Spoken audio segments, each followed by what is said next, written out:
Another day, another vlog!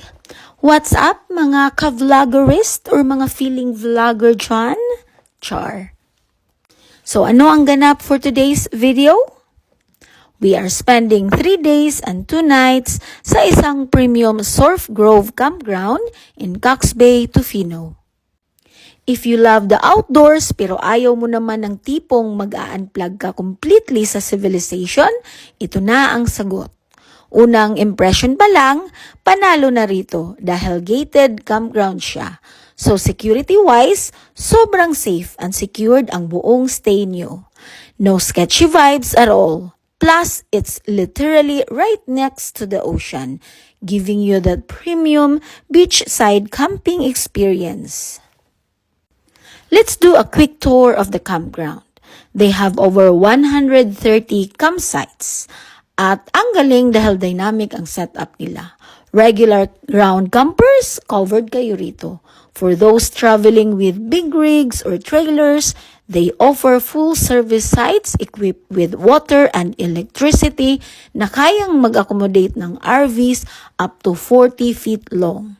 And kung wala kayong dalang camping gear, don't worry. Pwede kayong mag-glamping by booking their beautiful A-frame tent rentals or RV tent rentals. It's basically a hotel in the middle of nature. Ang akala ko nung una, standard campsite lang to. Pero grabe ang amenities. Feeling resort.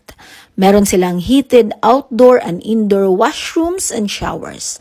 Napakalinis at napakabango, promise. And if ever magutom kayo at tinamad kayong magluto sa camp stove nyo, don't worry, dahil meron din silang food truck right on site. Since we are right on Cox Bay Beach, iconic spot ito for surfing. Right on the property, pwede kayong mag-book ng surfing lessons or mag-rent ng boards. They also have a sauna to warm you up and electric bike rentals available for guests.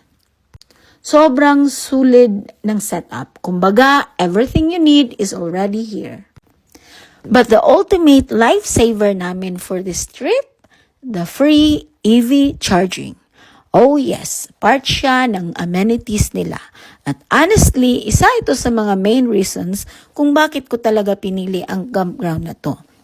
Sobrang laking convenience at grabing savings. Imagine, 0 expenses kami pagdating sa charging, na equivalent na din sa gas, para sa buong stay at sa lahat ng naging side trips namin dito. 0 range anxiety, 0 charging fees, at laging fully charged si Junie. At syempre, dahil laging fully charged si Junie, sinagad talaga namin ang side trips around the region, the following day of our arrival. Our first stop was Long Beach. Ang lawak ng sandy shores dito. Napakasarap maglakad-lakad at makinig sa waves. Next, we wanted a quieter vibe, kaya pumunta kami sa mas tago at peaceful na cove ng Tonkin Beach. Sobrang relaxing ng trail papasok dito. Siyempre, hindi rin nawala ang history mode hike to the Canso Plain crash site. To see the famous 1945 World War II bomber wreckage na dahan-dahan ang kinakain ng rainforest. Super surreal to see it in person.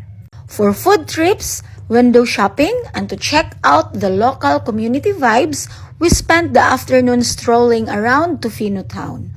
And for the absolute grand finale of our second day, nag-drive kami pababa sa Ucluelet to catch the most breathtaking golden hour and sunset at the Wild Pacific Lighthouse Loop Trail. Ito na ata ang isa sa pinakamagandang sunset na nakita ko sa buong buhay ko, promise. The colors of the sky were just magical. Our 3 days and 2 nights here in Surf Grove went by so fast. Bitin kung bitin, pero grabe naman ang memories.